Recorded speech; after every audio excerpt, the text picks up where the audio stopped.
Livro Depois da Morte. De Leon Denis, 1889. Capítulo 26. Perigos do Espiritismo.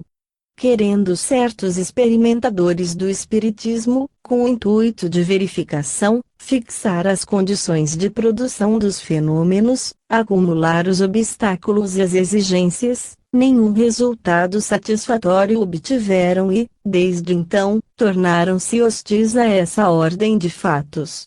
Devemos lembrar que as manifestações dos espíritos não poderiam ser assemelhadas às experiências de física e de química. Ainda assim, estão estas submetidas a regras fixas, fora das quais todo resultado é impossível.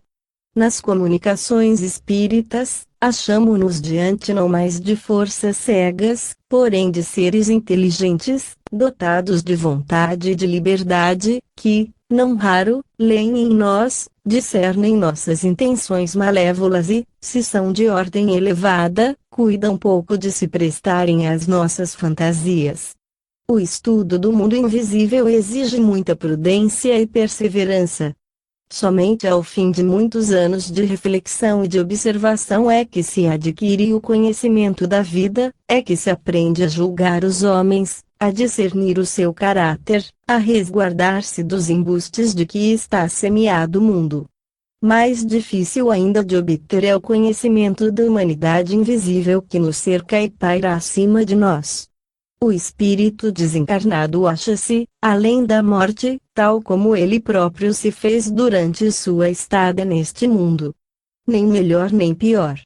Para domar uma paixão, corrigir uma falta, atenuar um vício é, algumas vezes, necessária mais de uma existência. Daí resulta que, na multidão dos espíritos, os caracteres sérios e refletidos estão, como na terra, em minoria e os espíritos levianos, amantes de coisas pueris e vãs, formam numerosas legiões. O mundo invisível é, pois, em mais vasta escala, a reprodução do mundo terrestre. Lá, como aqui, a verdade e a ciência não são partilha de todos.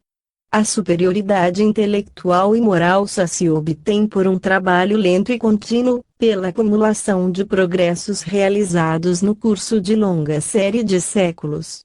Sabemos, entretanto, que esse mundo oculto reage constantemente sobre o mundo corpóreo.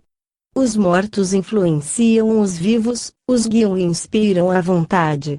Os espíritos atraem-se em razão de suas afinidades. Os que despiram as vestes carnais assistem os que ainda estão com elas.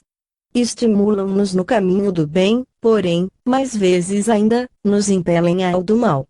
Os espíritos superiores só se manifestam nos casos em que sua presença é útil e pode facilitar o nosso melhoramento.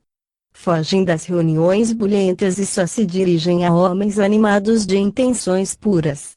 Pouco lhes convém as nossas regiões obscuras. Desde que podem, voltam para os meios menos carregados de fluidos grosseiros, mas, apesar da distância, não cessam de velar pelos seus protegidos. Os espíritos inferiores, incapazes de aspirações elevadas, comprazem-se em nossa atmosfera. Mesclam-se em nossa vida e, preocupados unicamente com o que cativava seu pensamento durante a existência corpórea, participam dos prazeres e trabalhos daqueles aos quais se sentem unidos por analogias de caráter ou de hábitos. Algumas vezes mesmo, dominam e subjugam as pessoas fracas que não sabem resistir às suas influências. Em certos casos, seu império torna-se tal que podem impelir suas vítimas ao crime e à loucura. É nesses casos de obsessão e possessão, mais comuns do que se pensa, que encontramos a explicação de numerosos fatos relatados pela história. Há perigo para quem se entrega sem reservas às experimentações espíritas. O homem de coração reto, de razão esclarecida e madura, pode daí recolher consolações inefáveis e preciosos ensinos.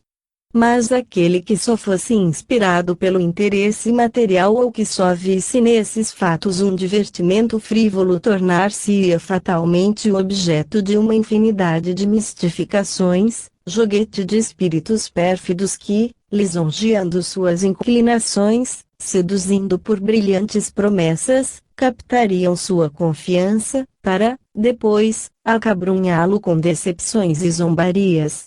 É, portanto, necessária uma grande prudência para se entrar em relação com o mundo invisível.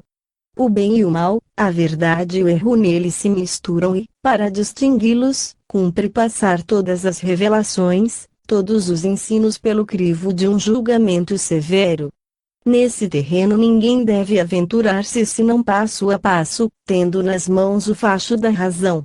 Para expelir as más influências, para afastar a horda dos espíritos levianos ou maléficos, basta tornar-se senhor de si mesmo, jamais abdicar o direito de verificação e de exame, é bastante procurar, acima de tudo, os meios de se aperfeiçoar no conhecimento das leis superiores e na prática das virtudes. Aquele cuja vida for reta e que procure a verdade com o coração sincero nenhum perigo tem a temer.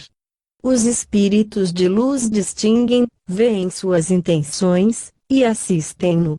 Os espíritos enganadores e mentirosos afastam-se do justo, como um exército diante de uma cidadela bem defendida.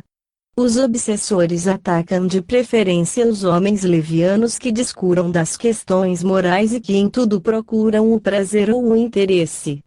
Laços cuja origem remonta às existências anteriores unem quase sempre os obsidiados aos seus perseguidores invisíveis. A morte não apaga as nossas faltas nem nos livra dos inimigos. Nossas iniquidades recaem, através dos séculos, sobre nós mesmos e aqueles que as sofreram perseguem-nos, às vezes, com seu ódio e vingança, de além-túmulo.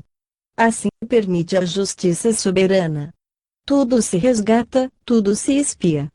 O que, nos casos de obsessão e de possessão, parece anormal, iníquo, muitas vezes não é, senão, a consequência das expoliações e das infâmias praticadas no obscuro passado.